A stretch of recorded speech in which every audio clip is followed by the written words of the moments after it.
तो ठीक है, कभी कभार नहीं भी रहता है।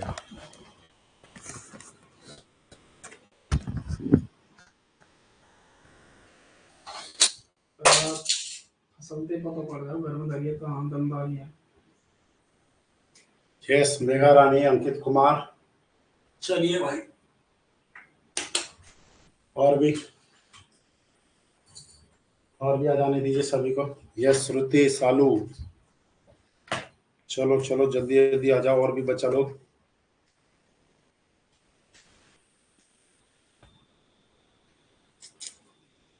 यहाँ तक हम लोगों ने कर लिए थे, नहीं इन क्वेश्चंस को शायद सॉल्व कर लिए थे हम लोग। तो लिमिट स्टेट ऑफ कोलैप्स वाला जो था। चलिए, good evening to all students. Yes, OP Roy.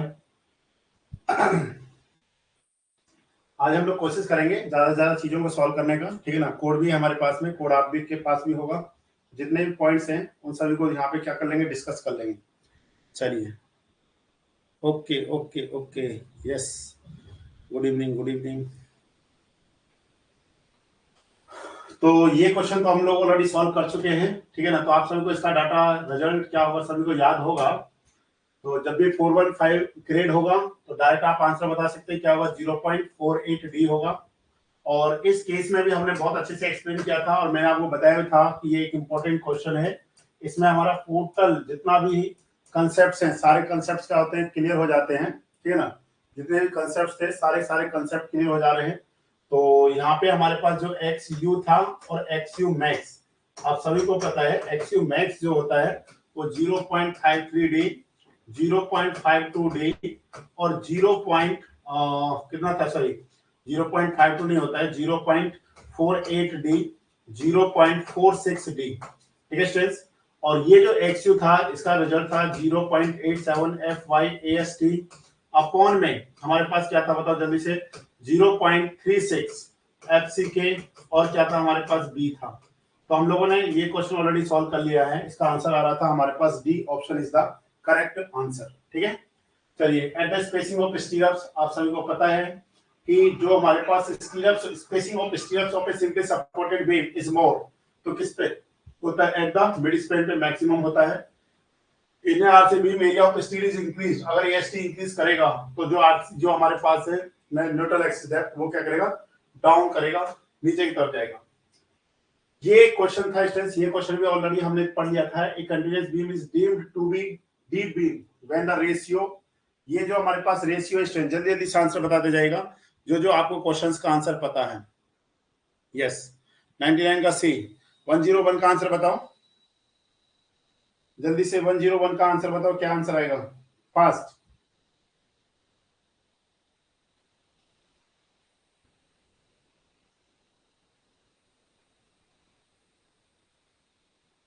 जल्दी जल्दी से आंसर बताइए। A continuous beam is deep to be deep beam when the ratio of effective span to overall depth, तो L by D का हमने रोज ये देखा था। ये हमारे पास क्या है, लेस देन 2.0, किसके केस में, सिंपली सपोर्टेड बीम के केस में होता है। L by D ये लेस देन 2.5, ये किसके केस में होता है स्ट्रेंथ, ये होता है हमारे पास कैंटिलीवर। कैंटिलीवर बीम के रिस्पेक्ट में हम लोग क्या करते हैं, इसको देखते हैं। तो what is the correct answer बताओ, इसका जो करेक्ट आंसर है वो हमारे पास है 2.5। नेक्स्ट है stress limiting depth of the neutral axis, ये भी हमने पढ़ा है। Limiting depth of neutral axis के कॉरेस्पॉन्ड में देखते हैं हम लोग, बैलेंस सेक्शन के रिस्पेक्ट में देखते हैं। नेक्स्ट था मिनिमम अमाउंट ऑफ, तो मिनिमम अमाउंट क्या होता है, 0.85 अपॉन क्या होता है स्ट्रेस एफ वाई, और ये एएसटी बाय बीडी होता है। जब आप बीडी को मल्टीप्लाई कर देंगे तो इस तरीके से रिजल्ट आ जाता है, तो 0.85 upon F Y into BD. तो ये हमारे पास रिजल्ट कौन सा आता है, फर्स्ट रिजल्ट ही आ जाता है। Basics value of the aspect, ये हम लोगों ने क्या रखना था स्टूडेंट्स, याद रखना था,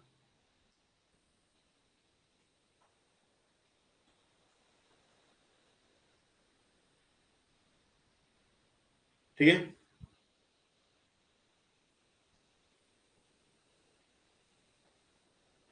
चलिए, ये क्वेश्चन जो था हम लोगों ने देखा था, इस क्वेश्चन को आप देखिए ध्यान से स्टूडेंट्स। ये जो क्वेश्चन हम लोग देख रहे हैं यहाँ पे, basic value of span to effective depth. Hello, वो क्लास जो है कि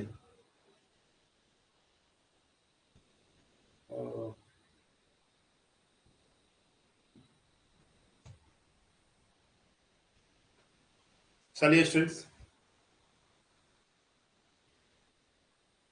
तो ये हमारे पास है basic value of span to effective depth ratio of a cantilever beam. बताओ कैंटिलीवर बीम के रिस्पेक्ट में जो आप देख रहे हैं यहाँ पे, तो हमारे पास क्या रिजल्ट आने वाला है। तो लास्ट टाइम हमने यहाँ पे ही अपने टॉपिक को क्या किया था, कंप्लीट किया था। शायद सभी को यहाँ तक याद आ गया होगा। इसका आंसर क्या था, 104 का आंसर हमारे पास क्या स्टेंस डी है। वेरी गुड, इसका आंसर आता है डी। तो इसी पे हम लोग क्या कर रहे थे, चर्चा कर रहे थे। एक बार देखें ध्यान से, ठीक है ना, एक बार देखें। तो सारा की सारा हमारे पास ऑलरेडी क्या है, कोड में गिवन कर रखा हमारे को।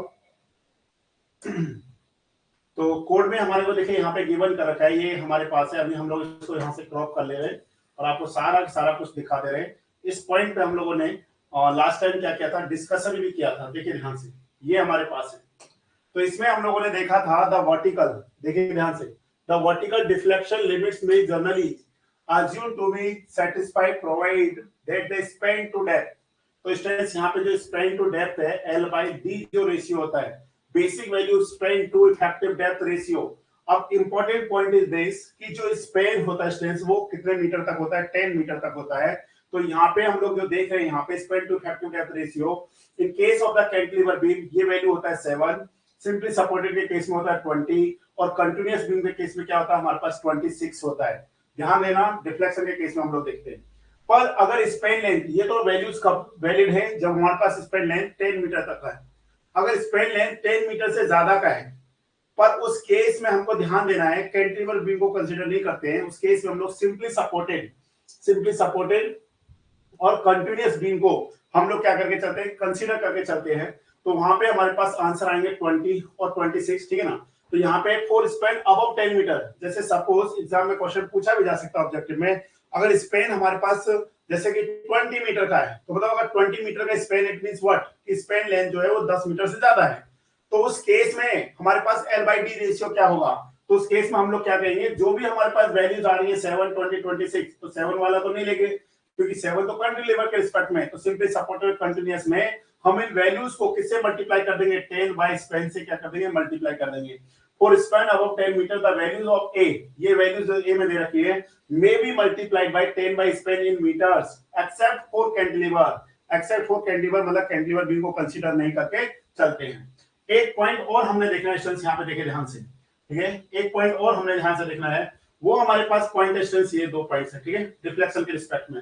काफी बार ये क्वेश्चंस भी हमसे पूछ लिए जाते हैं, तो इन दोनों पॉइंट्स को भी हम लोग क्या रखेंगे, यहाँ पे याद रखने वाले हैं। देखिए ध्यान से, ये हमारे पास है ना final deflection due to all loads, मतलब ऑल लोड जितने भी हैं, dead load, live load, snow load, wind load, earthquake load, whatever जितने भी टाइप्स ऑफ लोड हैं, इंक्लूडिंग लोड्स और उसके साथ में including the effects of temperature, creep and shrinkage and measured from the as cast level of the supports of floor, roofs and other horizontal members should not exceed span by 250।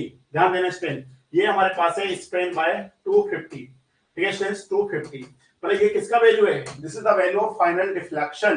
Deflection का जो value Spain bye 250 होगा।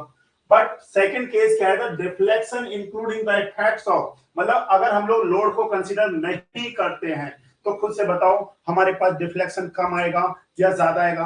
तो आप कहेंगे sir deflection कम आएगा, क्योंकि यहाँ पे हम लोग ओनली सेकेंडरी इफेक्ट्स को ही कंसीडर करके चल रहे हैं। सेकेंडरी इफेक्ट्स का मतलब सिंपल सा है, टेम्परेचर हो गया हमारे पास, या फिर हमारे पास क्या हो गया, क्रीप हो गया, श्रिंकेज हो गया, occurring after reductions of the partitions and application of finishing. तो इस केस में हमारे पास क्या होता है स्ट्रेंथ, ये होता है finishing should not normally exceed, तो ये हो जाएगा स्ट्रेंथ स्पेन बाय, तो ध्यान से देखिए यहाँ पे हमारे पास आता है स्पेन बाय 350 और 20 mm और 20 mm which ever is less, ठीक है, विच एवर इज लेस। तो डिफ्लेक्शन के केस में हमने इन दोनों पॉइंट्स को क्या रखना है, याद रखना है। तो दोनों पॉइंट हमको क्या जाने, याद हो जाने हैं। अगर final deflection due to load and secondary effects, load and secondary effects को लेके चलेंगे तो क्या आएगा, स्पेन बाय 250। अगर सिर्फ हम लोग सेकेंडरी इफेक्ट्स को ही कंसीडर करते हैं तो स्पेन बाय 350 और 20 mm which ever is less, उन दोनों में से जो मिनिमम वैल्यू होगी उसे हम लोग क्या करके चलते हैं, कंसीडर करके चलते हैं। तो माय डियर आपको ये दोनों रिजल्ट्स क्या रहने चाहिए, याद रहने चाहिए, ठीक है ना। इतना सा आपको क्या रहना चाहिए, क्लियर रहना चाहिए। चलिए, तो ये कंसेप्ट आपको क्या हो गया होगा, यहाँ पे क्लियर हो गया होगा थोड़ा सा। तो अब इस क्वेश्चन को अगर हम लोग दोबारा से देखें, क्या basic values of span to effective depth ratio of a cantilever beam, तो कितना होगा 7। अगर स्टूडेंट बताओ यहाँ पे सिंपली सपोर्टेड बीम होता तो फिर आंसर क्या आता हमारे पास सर 20। अगर यही हमारे पास कंटिन्यूअस बीम होता तो फिर हमारे पास क्या आंसर आता 26 आता। ठीक है 7, 20 और 26 इस तरीके के हमारे पास क्या होते हैं 3 रिजल्ट्स होते हैं। क्लियर पॉइंट हो गया। जो हमारे पास क्या होता है span to effective depth ratio not 27 मेगा 26 ना कि 27 sorry 26 yes.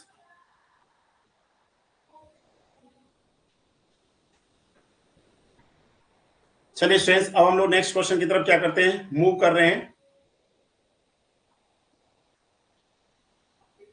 7, 20, 26 very good okay. ये रिजल्ट्स आपने याद रख लेने हैं ठीक है क्योंकि डिफ्लेक्शन में हम लोग कंसीडर करते हैं ये दोनों रिजल्ट्स स्पेन बाय 250 और स्पेन बाय 350 और 20 mm व्हिचएवर इज लेस ये पॉइंट आपने याद रखना है। नेक्स्ट है स्टूडेंट्स हमारे पास effective span of a cantilever beam is taken as तो बताओ क्या आएगा हमारे पास effective span of a cantilever beam. ये टॉपिक मैंने ऑलरेडी पढ़ाया हुआ आप लोगों को। Effective span in case of the simply supported beam, effective span of one way slab, effective span of continuous beam. ठीक है हमने इन सारे इफेक्ट्स को क्या किया है कंसीडर कर रखा है। हमने सभी को अच्छे से क्या किया स्टूडेंट्स पढ़ा है। याद आ रहा होगा आप सभी को ठीक है ना। पेज नंबर हमारे पास सभी का दे रखा है ध्यान से पढ़िए। अभी हमारे पास बहुत सफिशिएंट टाइम है। धीरे धीरे चीजों को पढ़ेंगे तो भी हमारी चीजें अच्छे से क्या हो जाएंगी क्लियर हो जाएंगी। ठीक है तो हमारे पास है इफेक्टिव स्पेन। ये हमारे को दे रखा है क्लॉज नंबर स्टूडेंट ध्यान से देखिए 22.2। तो हमारे पास कोड है कोड का हम लोग क्या करेंगे पूरा फायदा उठाएंगे क्योंकि 22.2 ठीक है हमारे पास 22.2 में सारा कुछ गिवन कर रखा है। कोई भी अगर हमारे पास दे रखा है ध्यान देखिए ये टॉपिक है हमारे पास स्ट्रेस इफेक्टिव स्पेन। ध्यान देखिए यहाँ पे देखिए this topic is the effective Spain. आप सभी को क्लियरली विजिबल होगा। तो सिंपली सपोर्टेड बीम और स्लैब ध्यान देना जो वन वे स्लैब होता है जो आप लोगों को नेक्स्ट सेमेस्टर में पढ़ना है ठीक है ना। वन वे स्लैब और स्लैब जो हमारे पास होता है ठीक है।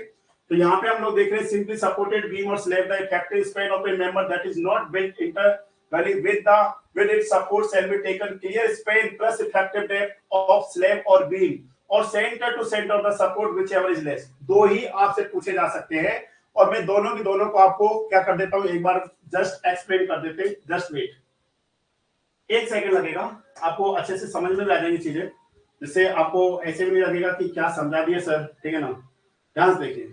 एक तो हमारे पास ये है स्ट्रेंथ ठीक है दूसरा और देख ले रहे हैं हम लोग। ये तो हो गया सिंपली सपोर्टेड बीम के रिस्पेक्ट में स्ट्रेंथ। उसके बाद हमारे पास आता है यहाँ पे देखिए ये हो जाएगा कंटिन्यूअस बीम और स्लैब के रिस्पेक्ट में। पर हमको क्वेश्चन में पूछा है कैंटिलीवर बीम के रिस्पेक्ट में तो हम लोग कैंटिलीवर बीम और फ्रेम के रिस्पेक्ट में हम लोग पूछेंगे। ध्यान देखिए अभी जैसे आपसे कैंटिलीवर बीम के रिस्पेक्ट में पूछा है उसी तरीके से आपसे किसके रिस्पेक्ट में भी पूछा जा सकता है हमारे से फ्रेम के रिस्पेक्ट में भी क्वेश्चन को क्या किया जा सकता है पूछा जा सकता है। तो हम लोग दोनों के रिस्पेक्ट में देख ले रहे चीजों को। तो इस तरीके से देखिए ये हमारे पास आ गया ठीक है। तो अब हम लोग अपने टॉपिक पे आ जाते हैं वापस। अच्छे से पढ़िए चीजों को क्योंकि एक्सप्लेनेशन बेस्ट रहेगा।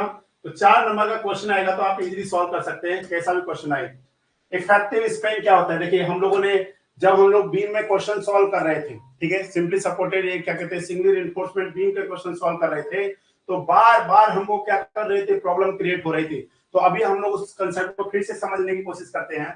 इन सिंपली सपोर्टेड बीम भाई सिंपली सपोर्टेड बीम कौन सा है कि सर इस तरीके का जो बीम होता है this is the simply supported beam. ये हो गया हमारे पास सिंपली सपोर्टेड बीम और मान लेते हैं इस तरीके का हमारे पास क्या स्ट्रेंथ बीम है ठीक है दिस इज द बीम। ये हमारे पास बीम है स्ट्रेंथ ध्यान दीजिए और ये हमारे पास क्या कोई भी वॉल है दिस इज द वॉल ठीक है दिस इज द वॉल ये वॉल है या फिर हम लोग और क्या कह सकते हैं स्ट्रेंथ इसको बियरिंग्स भी बोल सकते हैं बियरिंग्स ठीक है। अब देखिए ये हमारे पास क्या है यहाँ पे डेप्थ होता है तो डेप्थ कहां तक आता है इतना डेप्थ जो है ये जो डेप्थ है this is depth is the effective depth okay. ये हमारे पास क्या strength this is the clear Spain और स्ट्रेंथ ये हमारे पास क्या होता है सेंटर टू सेंटर ठीक है this is the centre to centre ये सेंटर टू सेंटर है। तो हम लोग यहाँ पे क्या बोल रहे हैं इन case of the simply supported beam और स्लैब में जो इफेक्टिव डेप्थ होता है इफेक्टिव स्पेन जो है हमारे पास एल इफेक्टिव जो होता है तो हम लोग देखें यहाँ पे क्या लिखेंगे, क्लियर स्पेन, ध्यान देखना स्टूडेंट्स, क्लियर स्पेन प्लस में half width of this wall and half width of this wall. दूसरा हमारे पास क्या स्टूडेंट्स, दूसरा है क्लियर स्पेन, ठीक है ना, क्लियर स्पेन प्लस में इफेक्टिव डेप्थ, ठीक है ना, इफेक्टिव डेप्थ मतलब स्मॉल डी, स्मॉल डी। तो हम लोग कहेंगे विच एवर इज लेस, इन दोनों में से जो लेस होता है, विच एवर इज लेस। तो ऐसा हमने क्वेश्चन ऑलरेडी सॉल्व किया हुआ है अपने उसमें जो मतलब जो लेक्चर्स है हमारे। तो L effective is what, L effective is the clear span plus में W/2 इसको हम लोग क्या लिख सकते हैं, विड्थ ऑफ सपोर्ट भी बोल सकते हैं। क्या बोल सकते हैं स्टूडेंट्स, विड्थ ऑफ सपोर्ट भी हम लोग इसको बोल सकते हैं। क्लियर स्पेन प्लस में width of support, clear span plus में effective depth, whichever is less, इन दोनों में से जो भी वैल्यू क्या होती है, लेसर होती है, वही हमारे पास एल इफेक्टिव होता है, ठीक है ना। इन केस ऑफ द, किसके रिस्पेक्ट में देख रहे हैं हम लोग students, simply supported and beam और स्लैब के रिस्पेक्ट में देख रहे हैं। नेक्स्ट जो हमारे पास है स्टूडेंट्स, दिस इज व्हाट, ये हो जाएगा कैंटिलीवर। अच्छा ध्यान देना, ये सी क्लॉज दे, सी पॉइंट पे है। इससे पहले वाला जो है हमारे पास स्टूडेंट्स, ये देखिए, ये हमारे पास ए है। अब आपके माइंड में आएगा बी कहां पे गया, तो बी जो हमारे पास है वो कंटिन्यूअस के लिए है, तो कंटिन्यूअस के लिए हम लोग यहाँ पे उसको नहीं देख रहे। The effective length of a cantilever shall be taken as its length to the face of the support plus half the effective depth except where it forms the end of a continuous beam, where is the length of the center of the support shall be taken। तो ध्यान से देखिए student, जब भी हम लोग cantilever के respect में बात कर रहे हैं, जैसे देखिए ध्यान से इस तरीके से है,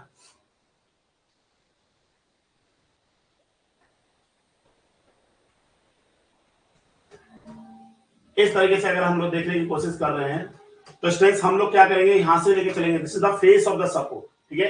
ये आगे क्या है हमारे पास, कंटिन्यूअस है इस तरीके से। तो हम लोग यहाँ पे क्या कहेंगे स्टूडेंट, ध्यान देखिए, इन्होंने बोला है the effective length of the cantilever shall be taken as its length to the face. तो ये हो गया students face of the support, ये हो गया फेस ऑफ सपोर्ट। तो हम लोग यहाँ से बोल रहे हैं सपोज जो भी लेंथ रहा होगा, एल है तो एल हो गया, प्लस में क्या आएगा हमारे पास, face of the plus half the effective depth, half the effective depth, जो भी डेप्थ आ रहा है उसका क्या लेके चलेंगे, हाफ कंसीडर करके चलेंगे। ये हम लोग देखते हैं, where is it forms the end of a continuous beam, the length of the centre of support shall be taken. तो सेंटर से भी ले सकते हैं। और जो फ्रेम्स होते हैं स्टूडेंट, जितने भी कंटीन्यूअस फ्रेम है उसमें सेंटर टू सेंटर डिस्टेंस को क्या किया जाता है, कंसीडर किया जाता है। तो इसलिए आपने क्या करना है, अब हम अपने क्वेश्चन पे आ जा रहे हैं, एक सेकेंड, हम अपने क्वेश्चन पे आ रहे हैं, एक सेकेंड। क्वेश्चन क्या है स्टूडेंट्स हमारे पास, देखिए ध्यान से। तो क्वेश्चन है हमारे पास, effective span of a cantilever, length of the overheaded, length of the overhead plus effective depth, length of the overhead plus bearing और नन ऑफ दिस। तो इसलिए इसका आंसर यही इन्होंने कंसीडर कर रखा है, जबकि हमारे पास क्या आता है, plus half of effective depth आएगा, हाफ ऑफ इफेक्टिव डेप्थ आता है। इसका आंसर क्या आता है, बी ऑप्शन आता है 105 का। प्लीज रिमेंबर, आपको अच्छे से क्लियर कर दिए। नेक्स्ट स्टूडेंट्स क्वेश्चन नंबर देखिए 106, ठीक है। 106 में देखिए, in a simply support singly supported beam the effective depth is measured from the compression as to the, बताओ। ये क्वेश्चन बहुत सिंपल क्वेश्चन है, आप सभी को पता होना चाहिए कि जो इफेक्टिव डेप्थ होता है वो क्या होता है। जल्दी से बताओ इफेक्टिव डेप्थ क्या होता है। कि सर इफेक्टिव डेप्थ जो हम लोग देख रहे हैं, इफेक्टिव डेप्थ हमारे पास होता है overall depth minus effective cover के इक्विवेलेंट होता है। तो हम लोग अगर इसको समझने की थोड़ा सा कोशिश करते हैं, देखिए ध्यान से कैसे समझेंगे। तो देखिए ध्यान से, जैसे सपोज दिस इज द, ये हम लोग यहाँ पे देख रहे हैं जो ये हमारे पास है बीम, ठीक है, दिस इज द बीम। ये हमारे पास हो गया एक singly reinforcement beam. Singly reinforcement beam वो बीम होता है जिसमें जो टेंशन रिइंफोर्समेंट है, जितना भी टेंशन रिइंफोर्समेंट है वो सब किसमें आता है, टेंशन जोन में आता है। आप सभी को पता है इस तरीके का ये हमारे पास क्या स्ट्रेंथ, एक बीम है लाइक दिस, इस तरीके का बीम, ठीक है, इस तरीके का हमारे पास बीम हो गया। और ये हमारे पास जोन है, this is the compression zone, and जो इसके बिलो वाला जोन है student, this is the tension zone, ठीक है, this one is the tension zone.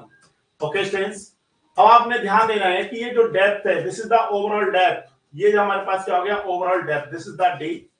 और ये जो सेंटर से जो बार हमने प्रोवाइड कर रखा है, रिइंफोर्समेंट प्रोवाइड कर रखा है इसके सेंटर से और top of the fibre of the concrete, ये जो डेप्थ होता है student, this depth is known as the effective depth होता है। तो हम लोग एक इंपॉर्टेंट पॉइंट लिख सकते हैं स्टूडेंट्स यहाँ पे, कि इफेक्टिव डेप्थ जो हमारे पास होता है, इफेक्टिव डेप्थ क्या होता है, ओवरऑल डेप्थ, ठीक है, ओवरऑल डेप्थ माइनस, बताओ क्या होता है स्टूडेंट्स, ओवरऑल डेप्थ माइनस किसके रिस्पेक्ट में होगा students, minus effective cover, minus effective cover, okay. तो इफेक्टिव कवर, तो इसलिए हम लोग क्या कहेंगे, ध्यान देंगे, तो ये हो जाएगा compression as to the centre of the tensile reinforcement, ठीक है, centre of the tensile reinforcement. तो 106 का आंसर क्या आएगा, बी ऑप्शन एकदम करेक्ट आंसर आएगा। इसका भी हमारे पास क्या आ रहा है, बी आंसर आ रहा है, इसके करेक्ट, इसके केस में भी हमारे पास क्या आता है, बी आंसर आएगा। क्लियर पॉइंट हो गया सभी स्टूडेंट्स को, ये पॉइंट आप सभी को क्या होना चाहिए स्टूडेंट्स, क्लियर होना चाहिए। ये क्वेश्चन स्टूडेंट्स रिपीटेड क्वेश्चन है, इस क्वेश्चन का आप डायरेक्ट आंसर दे सकते हैं। बताइए क्या आंसर आएगा इस क्वेश्चन का, when the loads are reversing the beam is designed as, अगर लोड्स क्या हो रहे हैं, रिवर्सिंग हो रहे हैं, उस केस में हम लोग डबली रिइंफोर्समेंट का क्या करते हैं स्टूडेंट्स, यूज करते हैं। प्लीज इस पॉइंट को आपने याद रखना है स्टूडेंट्स, ये पहले भी क्वेश्चन आया था बट दैट टाइम हम लोगों ने शायद इसका आंसर नहीं दिया था। इसका आंसर आएगा डबली रिइंफोर्समेंट। स्टूडेंट्स प्लीज रिमेंबर, आपको पता रहना चाहिए डबली रिइंफोर्समेंट बीम किस किस कंडीशंस में उसको बनाया जाता है, ठीक है। तो डबली रिइंफोर्समेंट बीम कब बनाया जाएगा, एक तो है हमारे पास लोड्स आर रिवर्सिंग, ठीक है, दूसरा हमारे पास होता है जब dimensions are restricted, dimensions are restricted it means what, हम लोग विड्थ और डेप्थ को क्या नहीं कर सकते, इंक्रीज नहीं कर सकते हैं, उस केस में हम लोग क्या करते हैं, बताओ, उस केस में हम लोग क्या करते हैं, डबली रिइंफोर्समेंट का यूज करते हैं। दूसरा हमारे पास कब और यूज करते हैं कि सर जब एमयू का वैल्यू एमयू लिम से ज्यादा होता है, दैट टाइम भी हम लोग क्या करते हैं, डबली रिइंफोर्समेंट का डिजाइन करते हैं। तो ये सारे पॉइंट आपको क्लियर होना चाहिए। एक तो पॉइंट है स्टूडेंट्स, यहां पे हम लोग लिख रहे हैं डायमेंशंस आर रिस्ट्रिक्टेड, ठीक है, dimensions are restricted, dimensions are restricted, पहला पॉइंट। सेकंड पॉइंट हमारे पास क्या है students, dimensions are restricted, second point है एमयू जो अल्टीमेट लोड होता है, ठीक है, ड्यू टू एक्सटर्नल लोड जो होता है वो एमयू लिम से क्या होता है, ज्यादा होता है, that time we consider doubly reinforcement हम लोग यूज करते हैं। बीम कैसा होता है, मतलब कंटीन्यूअस बीम है, दैट टाइम भी हम लोग क्या करते हैं, डबली रिइंफोर्समेंट बीम का क्या करते हैं, यूज करते हैं, ठीक है। लोड्स आर रिवर्सिंग, तब भी हम लोग क्या करते हैं, डबली रिइंफोर्समेंट का यूज करते हैं। चलिए, the permissible amount of compression reinforcement in a doubly reinforcement beam, बताओ, तो ये सभी को स्टूडेंट्स को याद है, ये कितना होता है हमारे पास 0.04 डी, हम लोग कह सकते हैं 4% ऑफ ग्रॉस एरिया, क्या है students, gross area of concrete, ठीक है, ग्रॉस एरिया ऑफ बीम होता है हमारे पास। तो आपने ध्यान देना है, कंप्रेशन रिइंफोर्समेंट हो, ये हमारे पास क्या students, what is this is the ASC area of reinforcement in compression. अगर एएसटी की भी बात होगा तो भी वो हमारे पास कितना होता है, 4% ऑफ ग्रॉस, ठीक है ना, ग्रॉस एरिया ऑफ बीम होता है। ये पॉइंट हमने दोनों पॉइंट्स को क्या रखना है स्टूडेंट्स, याद रखना है, ठीक है स्टूडेंट्स। तो ये हमारे पास क्या है, क्लियर है, 0.04 बीडी के इक्विवेलेंट होता है। I think all points are clear, ठीक है ना।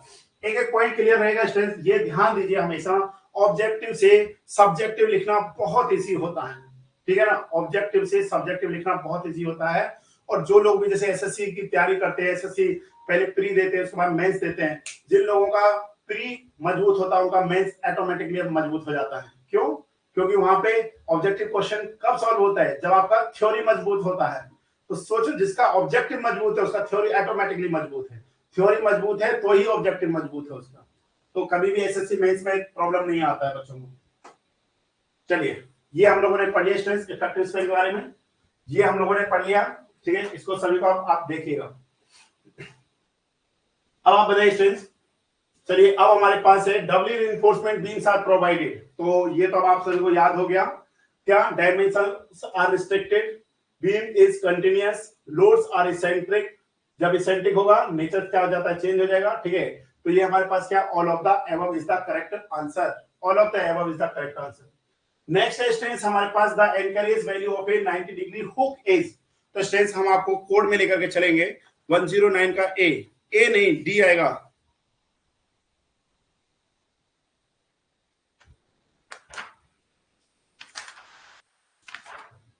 अब नेक्स्ट क्वेश्चन है हमारे पास हुक का है, एक सेकंड जस्ट वेट, थोड़ा सा टाइप दीजिए। मैं आपको कोड में दिखाना चाहता हूं जिससे आपको क्या रहेगा, याद रहेगा, ठीक है ना।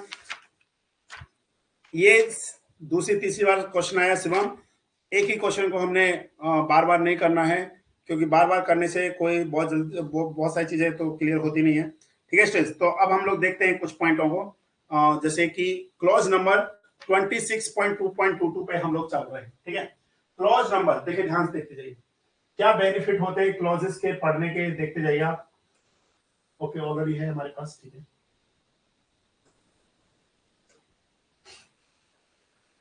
क्लॉज नंबर है स्टूडेंट्स 26.22.1, देखते जाइए, वहां पे आपको एक एक पॉइंट गिवन कर रखा है। आपके पास अगर कोड है तो आप पढ़ लीजिए, अभी तो बहुत टाइम एग्जाम में, इतना थोड़ा ना पढ़ना होता है अभी। जितना आप लोग पढ़ लेते हैं उतना तो जो बीटेक करता है बिहार से वो भी नहीं पढ़ता है। देखिए स्टेज यहाँ पे डेवलपमेंट स्टेज, अभी हम लोग पढ़ेंगे डेवलपमेंट लेंथ के बारे में भी, तो वहां से आपको एकदम अच्छे से समझा देंगे क्या है। देखिए ध्यान से, बहुत सारी चीजें देखिए अब हमारे पास आ गए यहाँ पे, कुछ 4-5 चीजें हैं उसको हम लोग कोड से ही आपको पढ़ के बता देंगे, उससे बाहर कोई भी क्वेश्चन नहीं आएगा। डेवलपमेंट लेंथ का हो गया, बॉन्ड स्ट्रेस का वैल्यू हो गया, काफी बार डायरेक्ट एग्जाम में पूछ लिया जाता है। ये देखिए यहाँ से बॉन्ड एंड हुक्स के बारे में हम लोग पढ़ रहे हैं स्टूडेंट्स, यहाँ पे देखिए ये चीज हमने पढ़ना है, और यही काफी बार एग्जाम में पूछा भी जाता है, ठीक है ना।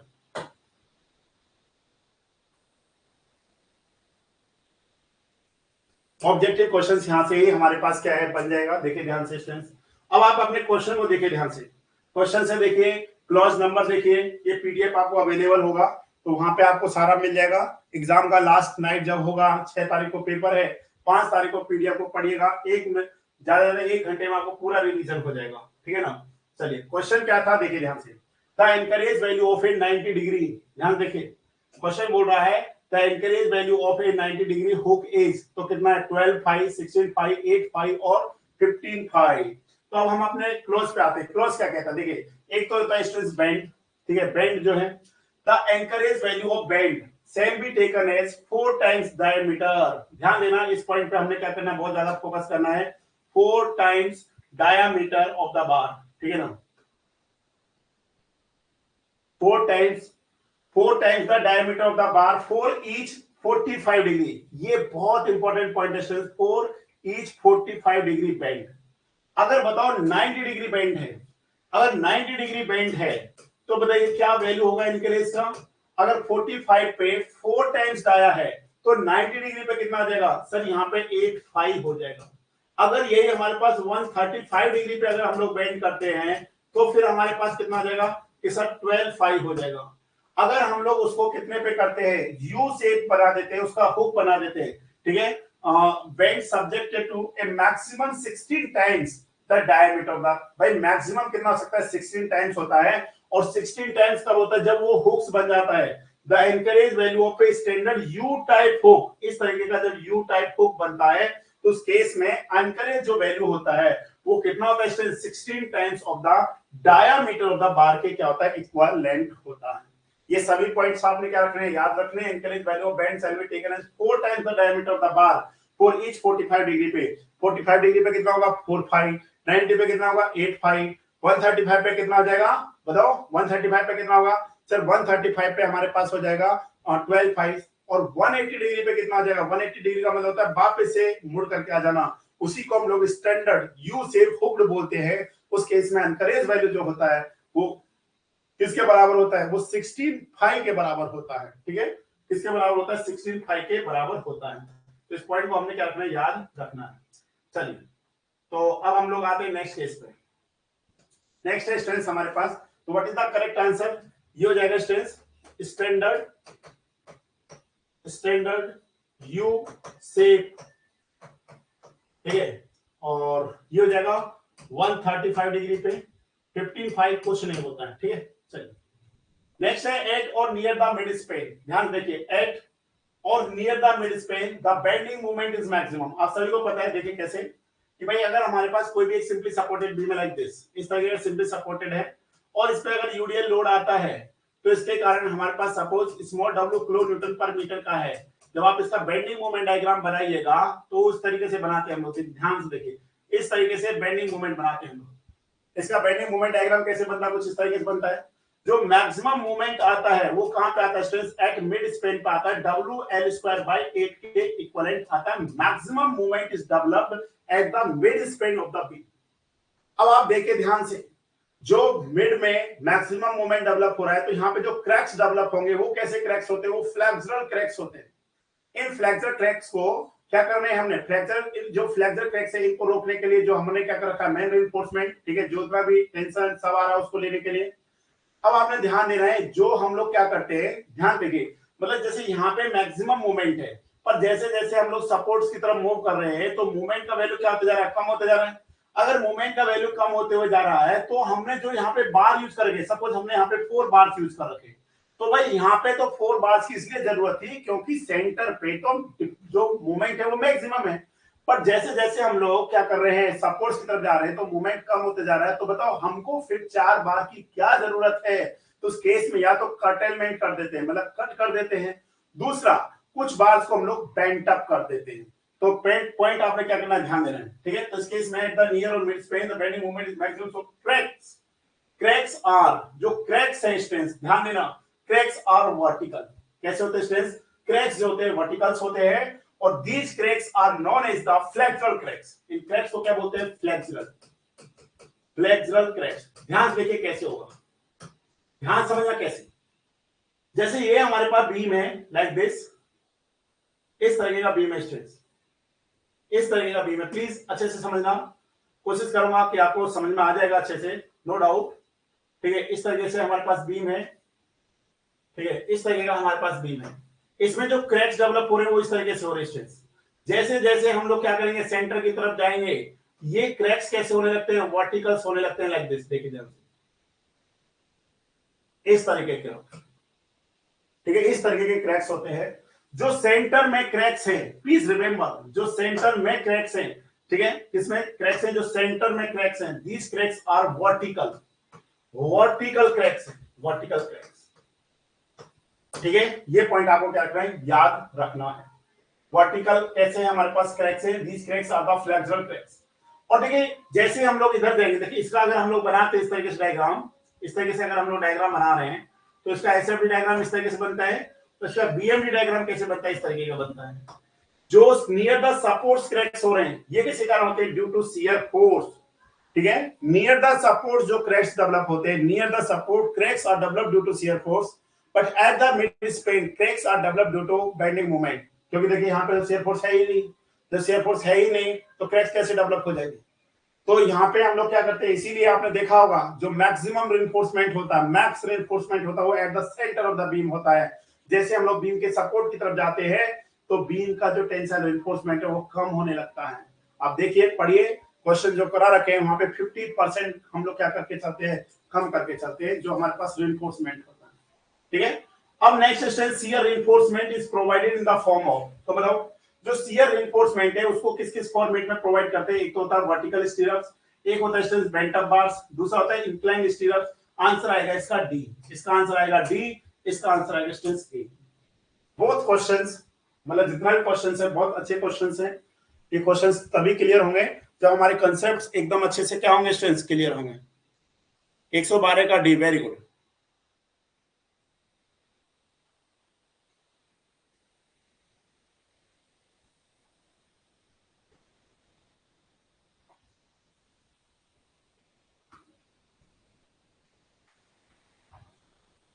चलिए, ये लेक्चर्स जितने भी स्टूडेंट्स आपको ऐप पे तो मिलेंगे ही, आपको यूट्यूब पे भी अवेलेबल हैं। जब भी, अभी तो आपका 5th सेमेस्टर चल रहा है, 5th सेमेस्टर के बाद में आपका 6th सेमेस्टर बहुत छोटा होगा और फिर आप बीटीएससी एग्जाम के लिए क्या हो जाएंगे, एप्लीकेबल हो जाएंगे। बीटीएससी समझ रहे हैं, हम लोग चाहते भी आप दे क्योंकि मेहनत आपका साकार हो जाएगा, बहुत सारे बच्चे 18 साल से ऊपर भी हो जाएंगे। That time these videos are very helpful. उस टाइम पे आप इन वीडियोस को जरूर पढ़िएगा, जहां भी रहें देश में, ठीक है ना, बिहार में, व्हाटएवर जहां भी रहें, इन वीडियोस को जरूर देखना। These videos are very helpful that time. आपको लगेगा पूरा आरसीसी का रिवीजन हो जाएगा, पूरे आरसीसी का रिवीजन हो जाएगा। जो रिमेनिंग टॉपिक्स है वो 6th सेमेस्टर में आपके कंप्लीट हो जाएंगे। तब आपको पता चलेगा, एक सिंगल क्वेश्चन बाहर नहीं आएगा। और मैं उस दिन आपको यही कहूंगा, कोई बच्चा अगर मेरे से पर्सनली पूछेगा कि सर मेरे को आरसीसी मजबूत कैसे करना है जेई के पेपर के लिए, दैट टाइम मैं आपको कहूंगा भैया यही है सब कुछ, ठीक है ना। जिसको ये कोड क्लियर है, जिसने कोड को क्लॉज को अच्छे से पढ़ लिया है, उसको आरसीसी के लिए कोई बुक पढ़ने की जरूरत नहीं है, ठीक है ना।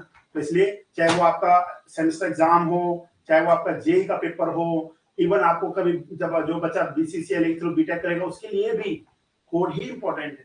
जितने भी क्वेश्चंस हैं बीपीएससी में पूछे जाते हैं, असिस्टेंट इंजीनियर में, लेक्चरर में, कोई भी स्टूडेंट मेरे को ला करके दे जो इस कोर्स से क्वेश्चन सॉल्व नहीं हो सकता है, क्योंकि मैंने एग्जाम्स दिए ना, तो I know very well about कि कोई भी क्वेश्चन ऐसा नहीं है जो कोर्स से सॉल्व नहीं हो सकता है। तो कोड इज वेरी वेरी क्या है, हेल्पफुल है। उसका एक एक क्लॉज पढ़ना चाहिए स्टूडेंट्स को जब भी टाइम मिले, ठीक है ना। चलिए अब टाइम कम है, अब तो इतना टाइम नहीं रह गया है, पर तो टाइम आपके पास फिर से आएगा ना भाई, टाइम तो आता रहता है। चलिए अब हम लोग नेक्स्ट क्वेश्चन की तरफ क्या कर रहे हैं स्टूडेंट्स, मूव कर रहे हैं। कहां पे पहुंच गए थे हम लोग, ये सारे क्वेश्चंस हो गए हमारे पास, ठीक है। तो इसलिए अब इसमें क्या नहीं होना, आपको टेंशन नहीं ले रहा है। नेक्स्ट क्वेश्चन है, इसका आंसर बताइए स्टूडेंट्स फास्ट। ये 4 क्वेश्चंस हैं, 4 क्वेश्चंस का जल्दी से फास्ट कमेंट आंसर दीजिए, तब तक मैं आपको दूसरा चीज दिखाता हूं। फास्ट जल्दी जल्दी बताइए।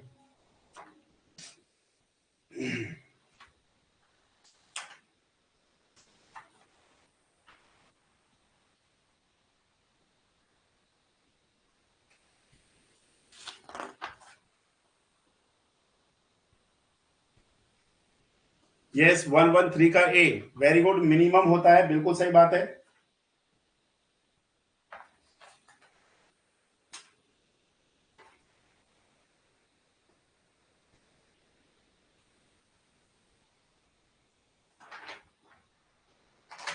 ठीक, वेरी गुड, 113 का आंसर ए है। चलिए आप जब तक और भी क्वेश्चंस का आंसर दीजिए, मैं आपके लिए फिर से एक बहुत अच्छा रिजल्ट लेकर क्या ढूंढ के लाया हूं, ठीक है ना। इस कोड का इसलिए यूज करना पड़ रहा है क्योंकि जो कोड है ना, उसका पेज और इसका पेज अलग अलग है। तो उसमें क्लॉज क्या करता है, मेरे को हेल्प कर देता है, तो क्लॉज के हेल्प से मैं सारे पॉइंट्स को देख पा रहा हूँ इजिली। तो वहां से पढ़ाने में मेरे को क्या हो रहा है, इजी चीज हो जा रही है। जैसे स्पेसिंग की बात कर रहे हैं, तो हम लोग बात कर लेते हैं, यहाँ से 3 क्वेश्चन फ्रेम हो सकते हैं। How many questions, 3 question. पहला क्वेश्चन है भाई, मैक्सिमम स्पेसिंग ऑफ स्टेप्स कितना हो सकता है, मिनिमम स्पेसिंग ऑफ स्ट्रिंग्स कितना हो सकता है, और जो मिनिमम या मैक्सिमम है उसे हम लोग कहां पे क्या करते हैं, प्रोवाइड करते हैं। तो देखिए 3 क्वेश्चन यहाँ पे फ्रेम हो रहे हैं, और इन 3 क्वेश्चन से एक भी क्वेश्चन बाहर कभी नहीं पूछे जाने वाला है। देखिए ध्यान से कैसे, क्लॉज नंबर है स्टूडेंट्स हमारे पास 26, ठीक है। तो ऑलरेडी हम लोग 26 में ही घूम रहे हैं, 26.5 पॉइंट, ठीक है, 26.5 में आ रहा है हमारे पास। देखिए ध्यान से कोड को पढ़िएगा बच्चा, फिर मैं आपको कहूंगा जब भी आपको मौका मिले, कभी आपका मन ना लगे यार अब मैं क्या करूं, तो उस टाइम पे आप कोड पढ़ना स्टार्ट कर देना, आपका मन लग जाएगा। 26.5.1 5.1 में है, एक सेकेंड जस्ट। तो इसलिए आपके सामने खोल करके रखे हुए ना, जिससे आपको भी पढ़ने में मन लगे, तो आप कहेंगे ना सर कहां कहां से आप ले आए। देखिए ध्यान से,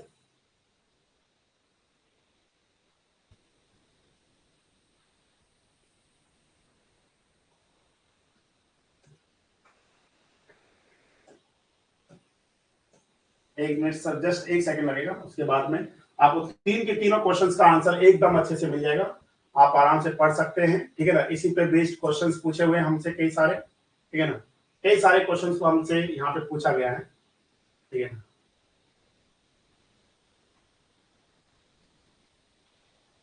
ठीक है,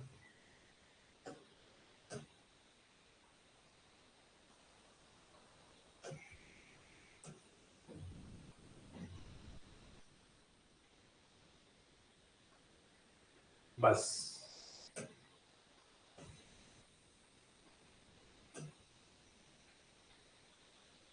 ये स्टेज हमारे पास स्टीयर्स का मिनिमम मैक्सिमम सब पे हमारे पास क्या आ गया, क्वेश्चन आ गया। देखिए ध्यान से सारे पॉइंट्स को समझने की कोशिश करिएगा, ध्यान से समझिए स्टेज, तीनों तीनों क्वेश्चंस को। पहला क्वेश्चन क्या है हमारे पास, इसको थोड़ा सा हम लोग नीचे कर देते हैं।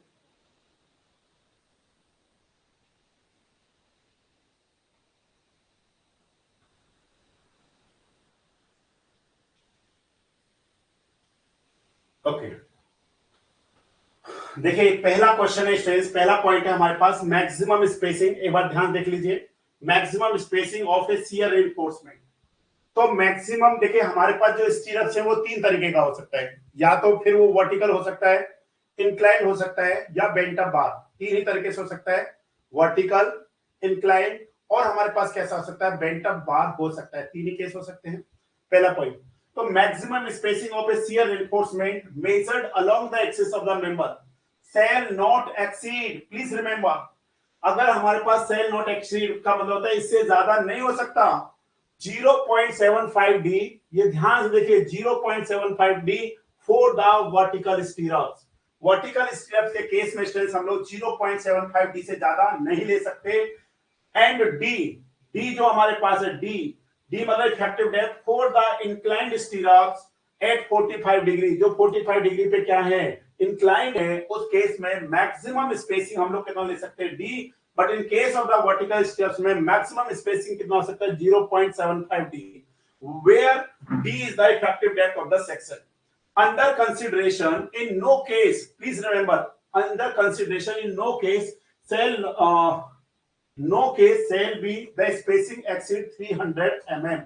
जैसे फॉर एग्जांपल ध्यान से समझने की कोशिश करना, जैसे आपने स्पेसिंग पता किया वर्टिकल स्टीरअप्स का, ठीक है ना, वर्टिकल स्टीरअप जैसे कोई भी बीम बनाओ आप, देखिए जैसे हमने बीम बना दी इस तरीके से, भाई इस तरीके से, जैसे ये हो गया हमारे पास ऊपर वाला बार हो गया, ठीक है ना, और ये हमारे पास क्या हो गया, बॉटम बार, ठीक है, इस तरीके से।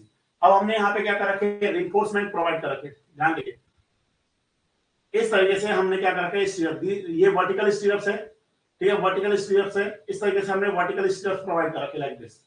ये वर्टिकल स्टीरअप्स हो गया हमारे पास। अब वर्टिकल स्टीरअप्स में जैसे जैसे हम लोग क्या करते हैं, सेंटर की तरफ जाते हैं तो स्पेसिंग क्या होती है, बढ़ती चली जाती है। फिर जैसे जैसे हम लोग सपोर्ट की तरफ जाएंगे तो फिर स्पेसिंग क्या होती जाती है, कम होती जाती है। क्यों कम हो रही है, क्योंकि वहां पे क्या हो रहे हैं, क्रैक्स ज्यादा डेवलप हो रहे हैं। वहां पे जो क्रैक्स है वो ड्यू टू किसके कारण हो रहे हैं, शियर स्ट्रेस डेवलप हो रहे हैं, इसलिए हमने क्या करना है, ध्यान देना है, ठीक है। ये हमारे पास इस तरीके का पार्ट, ये हमारे पास कैसा है, मतलब ये तो हमारे पास सर हो गया वर्टिकल स्टीरअप्स, ठीक है, वर्टिकल स्टीरअप्स हैं। तो स्पेसिंग कौन सा है, दिस इज द स्पेसिंग, ये जो स्पेसिंग है दिस इज द स्पेसिंग। अब इस केस में जैसे वर्टिकल स्टीरअप्स है ना, तो यहाँ पे मैक्सिमम कितना हो सकता है, मैक्सिमम भाई 0 पॉइंट कितना है, 75 डी है, मैक्सिमम कितना है, 0.75 डी। पता चल रहा है कि ये वैल्यू 300 से ज्यादा है, तो आपने ध्यान देना किसी भी केस में, किसी भी केस में जो मैक्सिमम स्पेसिंग है वो किससे ज्यादा नहीं हो सकता है, 300 mm से ज्यादा नहीं हो सकता है। ये कौन बोल रहा है, ये IS 4562,000 बोल रहा है, ठीक है। और RCC में इसी की चलती है, इसके अलावा किसी की नहीं चलती है, ठीक है। तो ध्यान देना 300 इज द मैक्सिमम। बताओ अगर वर्टिकल स्टीरअप्स है तो मैक्सिमम स्पेसिंग कितना होगा सर, 0.75 डी। अगर इंक्लाइन स्टीरअप्स है like this, these are the incline, देखिए मेरे हाथ पे देखिए, these are the vertical, these are the inclines, और 45 डिग्री पे इंक्लाइंस हैं, तो मैक्सिमम स्पेसिंग कितना होगा, जैसे देखिए ऐसे ऐसे ऐसे है हमारे पास, तो मैक्सिमम कितना होगा, डी के बराबर होगा। परंतु किसी भी केस में वो वैल्यू किससे ज्यादा नहीं हो सकता है, 300 mm से ज्यादा नहीं हो सकता है।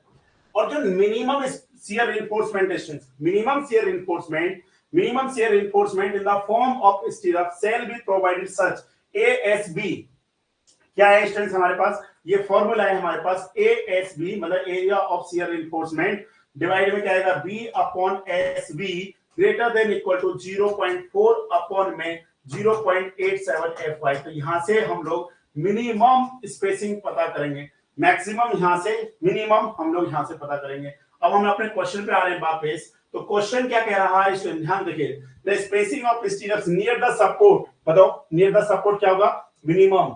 मैक्सिमम कहां पे होता है stage, eight the mid Spain, eight the mid Spain.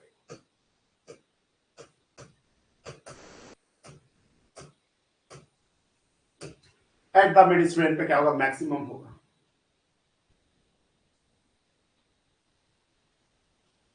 Yes good evening students, देखिए अभी रिवीजन क्लासेस हैं, आप लोग सभी टाइम पे ज्वाइन कीजिए, ठीक है ना, क्योंकि रिवीजन क्लासेस में फिर मतलब क्या है, आप समझते हैं लाइव लेक्चर्स लेने से थोड़ा सा अच्छा लगता है, आपको डाउट है आप डायरेक्ट एट ए टाइम पूछिए, मैसेज आप सभी को जाता ही है, पहले ही मैसेज कर देते हो, उसके बाद भी 10 मिनट बाद क्लास होता है स्टार्ट, ठीक है ना, कि जिससे कोई भी बच्चा कहीं भी है तो वो अपना आ जाए, कोई दिक्कत नहीं है, बस पढ़िए मन लगा करके, ठीक है।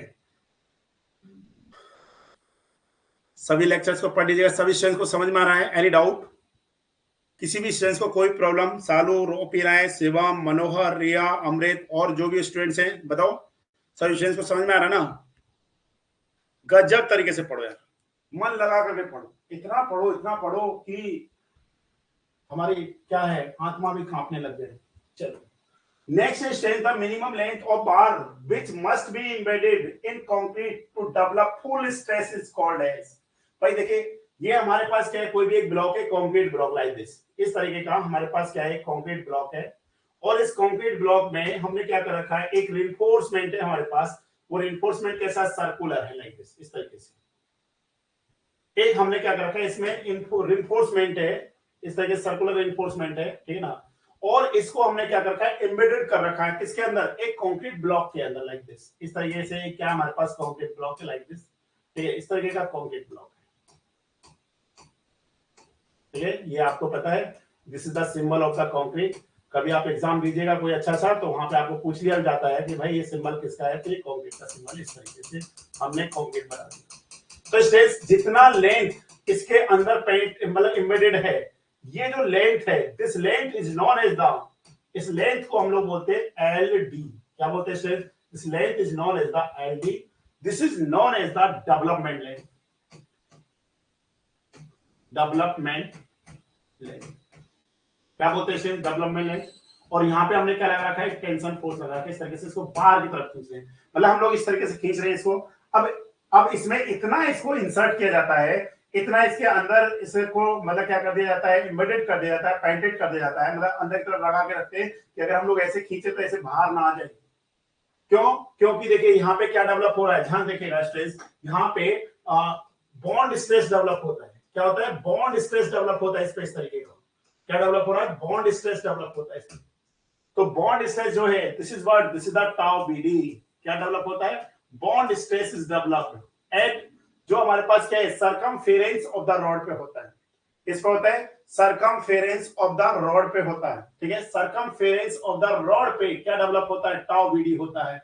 और जो ये टेंशन है सिग्मा एसटी, ये किस पे होता है, ये ओनली इस वाले क्या है, सरकमफेरेंस पे क्या होता है, डेवलप होता है। अगर हम लोग इसका फॉर्मूला भी निकाल सकते हैं, कैसे, देखिए, जो हमारे पास है सिग्मा एसटी मल्टीप्लाई, ये सिग्मा एसटी किस पे डेवलप होता है, इस क्रॉस सेक्शन एरिया पे होता है। ये क्रॉस सेक्शन एरिया क्या होगा, पाई बाय 4 इनटू क्या होता है, डिस्टेंस 5 स्क्वायर होता है, इक्वल टू, भाई जितना हम लोग ऐसे खींच रहे हैं ना, तो बॉन्ड स्ट्रेस जो एक्ट करता है वो अपोजिट डायरेक्शन टू टेंशन करता है। जिधर हम लोग इसको खींच रहे हैं उसके अपोजिट डायरेक्शन में क्या हो रहा है, बॉन्ड स्ट्रेस डेवलप हो रहा है।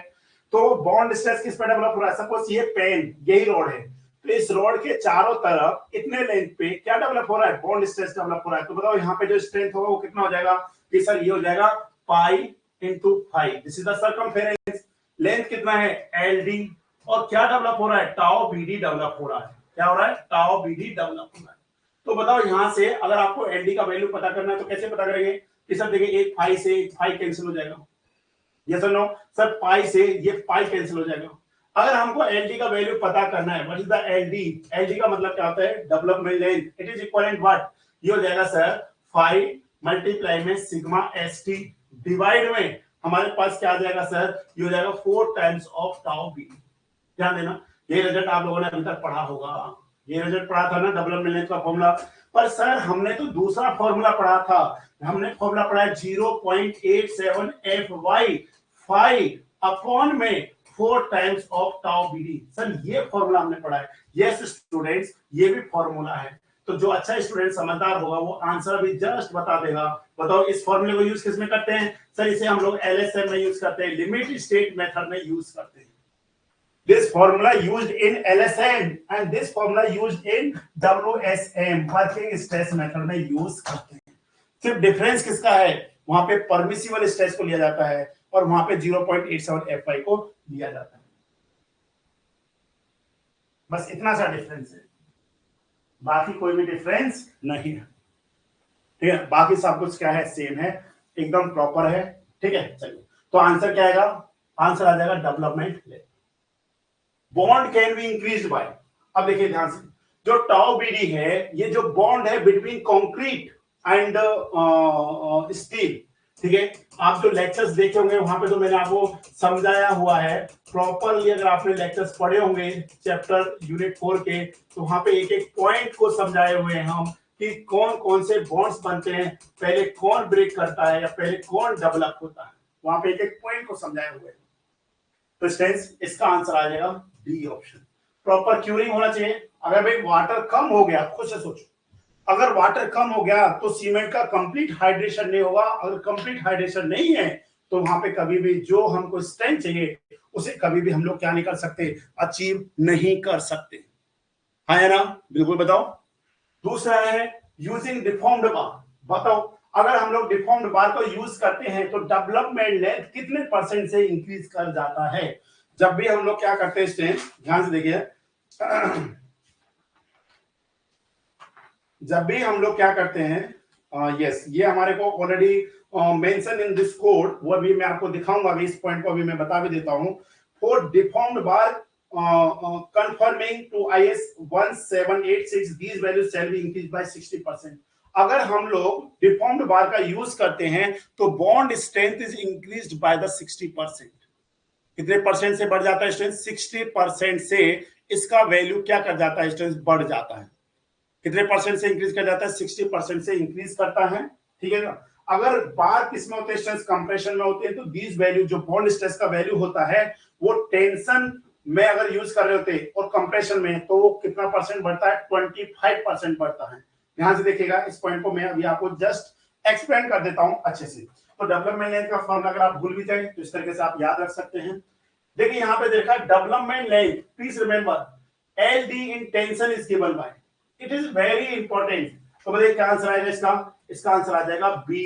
क्या आंसर आएगा इसका? बी आंसर आएगा। वेरी गुड, 116 का करेक्ट आंसर है बी। चलिए अब हम लोग थोड़ा सा अपने कोड पे फिर से चलते हैं, ठीक है, क्योंकि बिना कोड के आपको पता मन नहीं लगता है।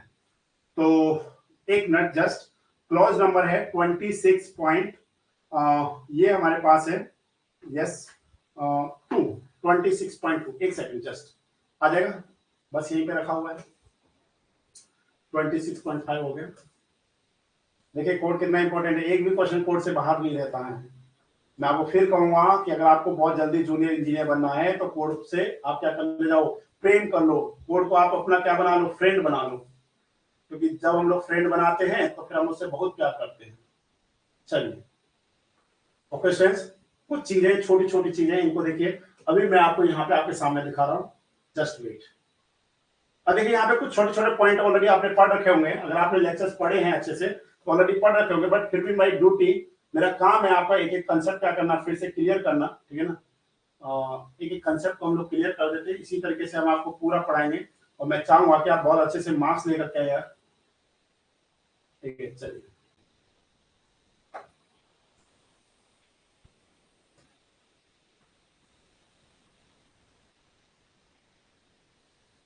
छोटा सा थोड़ा सा देखिए, बस छोटे से पॉइंट्स है, क्योंकि ये लास्ट में आपको अगर रहेंगे पास में तो आप इनको अच्छे से पढ़ पाइएगा, बस थोड़ा सा। ओहो हम लोग यहाँ पे इसको लिख नहीं पा रहे हैं, एक सेकेंड रुकिए,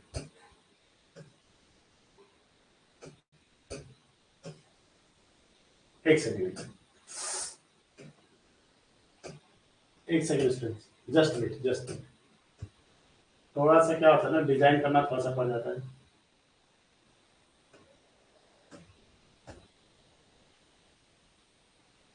एक सेकंड बस, आ गया। ये सभी आपको PDF में मिल जाएगा ना एक साथ, तो आपके लिए बहुत अच्छा हो जाएगा।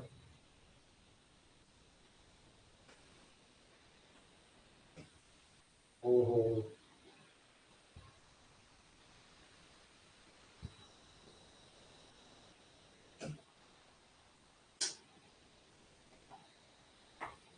पेरेंट जो है ना कभी हैंग कर जाता है, इसलिए दिक्कत हो जा रहा है।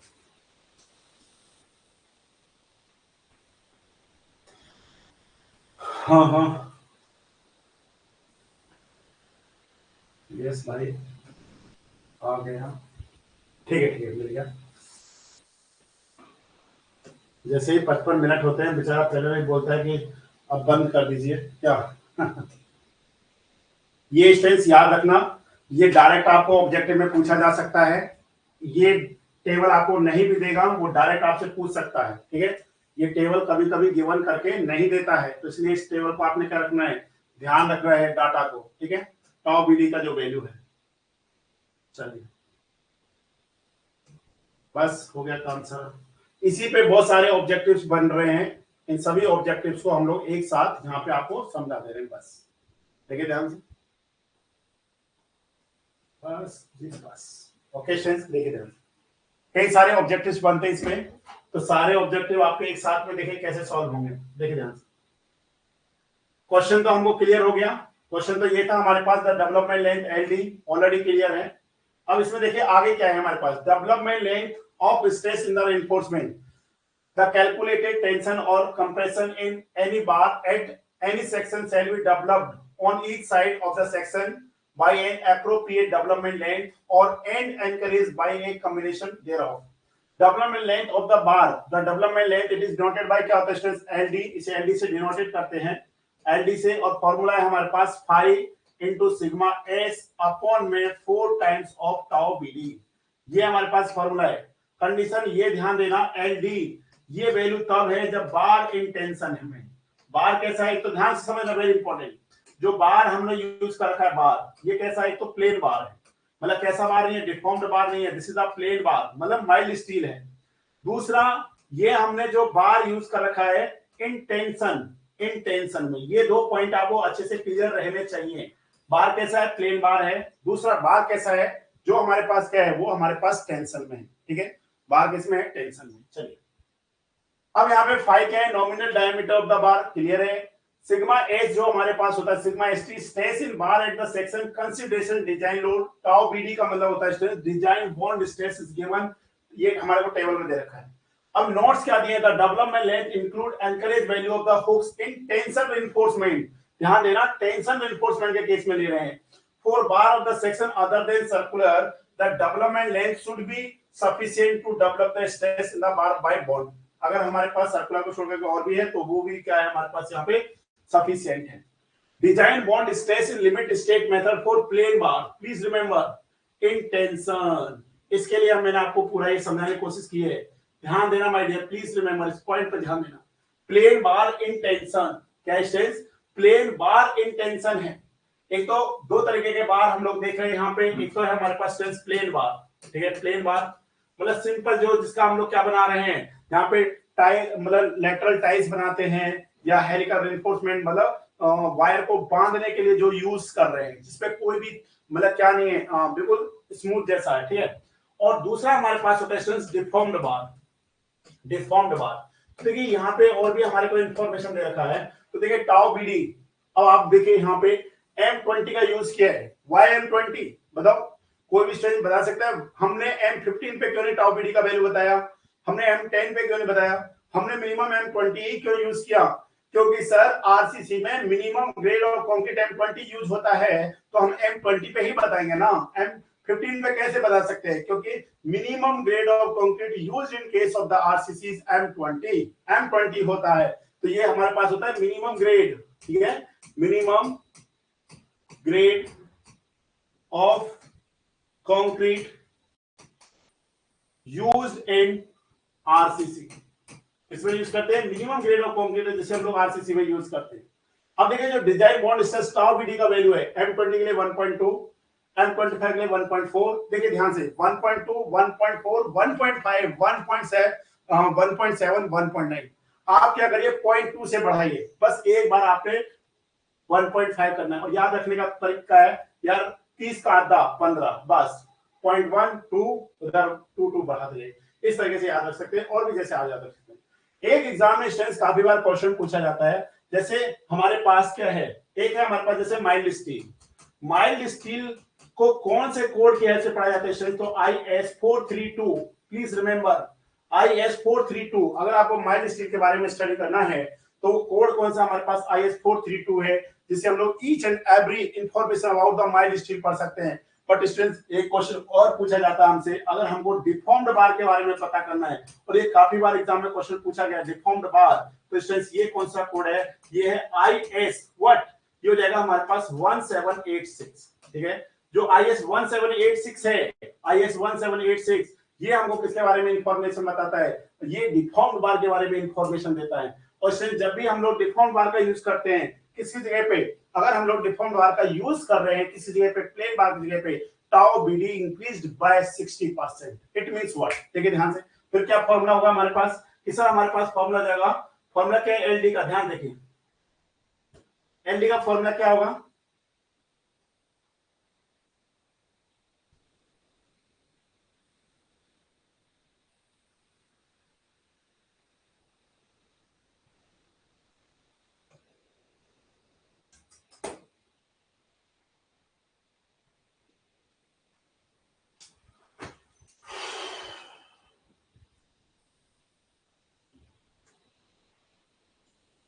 चलिए स्टूडेंट्स, यहीं पे बंद करना पड़ेगा क्योंकि हमारा PDF क्या हो चुका है, इसका थोड़ा हम लोग पता करते हैं कंपनी से कि दिक्कत क्या है कि ये सारा PDF इसका खत्म हो जा रहा है। इसको स्टूडेंट्स आपको PDF नहीं मिल पाएगा, ये आपको डायरेक्ट ऐप से, YouTube से ही पढ़ना पड़ेगा, ऐप से पढ़ना पड़ेगा।